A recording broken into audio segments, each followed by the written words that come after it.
Alright guys, welcome to Crispy Licks. We got some cool stuff today, and that is going to be about doing finger independence. This will really help you start shredding the pentatonic and the natural minor scales with no problem. Alright, so this is a great exercise. I'm going to tab it out here on the bottom for you, and you can keep going with it. I just have the main idea kind of tabbed out, but right.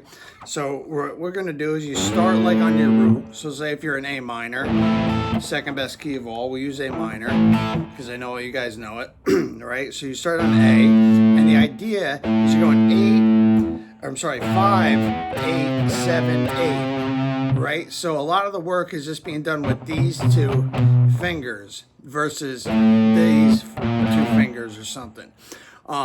Now, if your pinky and ring aren't up to snuff yet, you'll know by doing this lick. And that's why it's also good to practice it with these two fingers,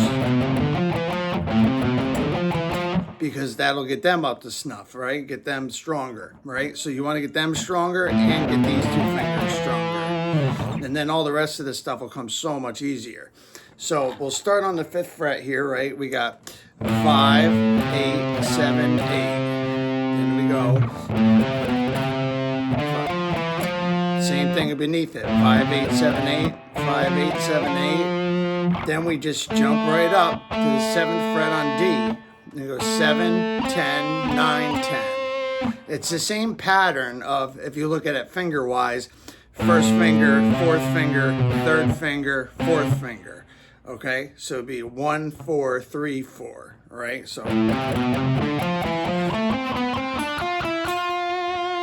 right, and then the next one would start on the 10th fret and then be 12 and 13. So it'd be 10, 13, 12, 13, 10, 13, 12, 13.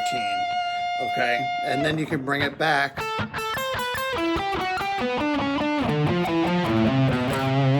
You know, like that way, or you know, you can change it up if you want to do different parts of the A minor scale.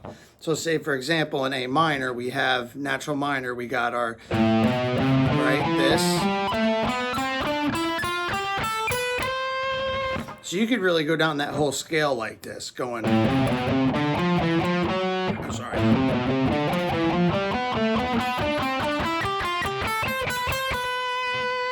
Right, just like that. You know, the idea is to get that, the first note, then to the last note, then the one before it, and then back up to that before you go back to the root again, or the first note. So look at it in like divisions, divided up like that. So if you got, you know, your A minor here, and this sounds great, you know, especially in a minor context because of the way the intervals are. But now say you want to do a little more major context, like say in C major. You could do that too. So say here's your A minor scale. So where's the next note after A, B, and C? We got C, D, E, right? So you could do the same thing with these 1 fret, you know, gaps between each finger here, right? So it would be 10, I'm sorry, it would be 8, 10, 12, right? So that what you're going to do now is grab it like this, 8, 12, 10, 12.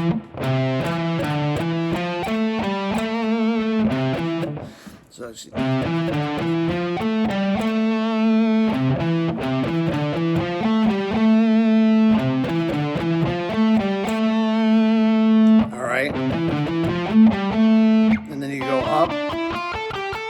and I'm just going up in octaves. So if I'm starting on A here, that means when I go to the D string, I'm starting on the octave, which would be at the 10th fret on D, right? And then I would do the same pattern. Now you got the kink in the tuning on the B string, so then you have to go up an extra fret. So it'd be 13, 17, 15, 17. And then you can even do it pentatonic wise, like 3-note per string pentatonic I like to throw in there because it's different, right? So you got your, sorry.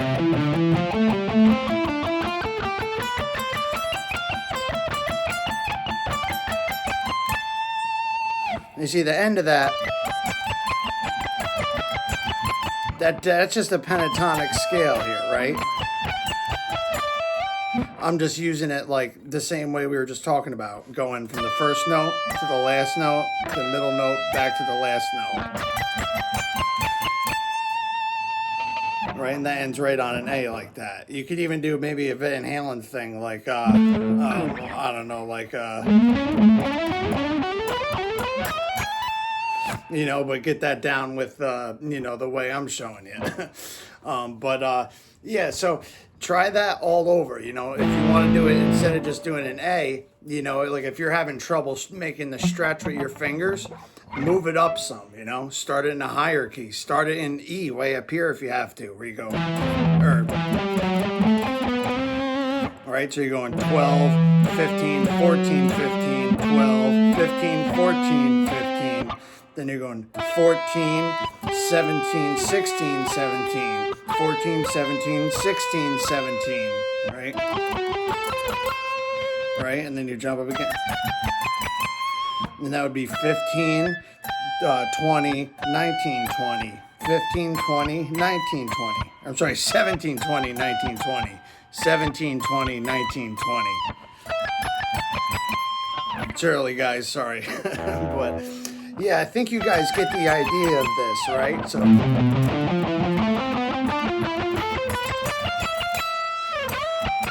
and then from there, like, say if we're starting on the A minor, you can get all the way up to this area where that other pentatonic and natural minor box is. That other natural minor and pentatonic box is right here.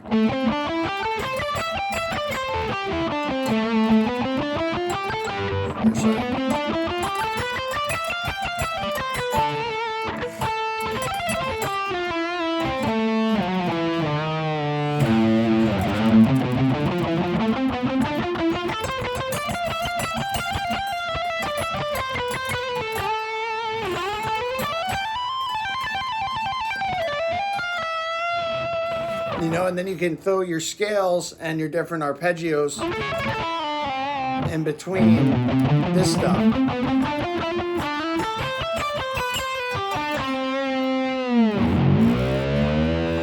Right, and that'll be, you know, a great help. So, yeah, try this one out. This is a great tab. It's a great exercise, and you can expand upon it, you know. You can just look at all the notes in the whole key. So say, for example, if we're using A minor, right?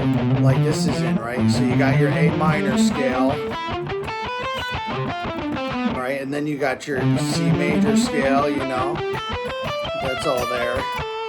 Right, and then you can keep going, right, and go behind it too, right? So if you know you got what was I gonna say? A here, you know, you got F, G, A sharp, C, D, E, F, D, right? So you can go. Oh, you can't even see what I'm doing. Hold on. So you can go.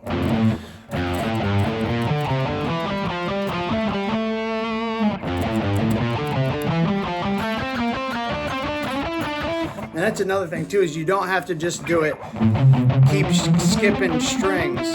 You can do it linearly, like going up the neck as well, right? So you can go.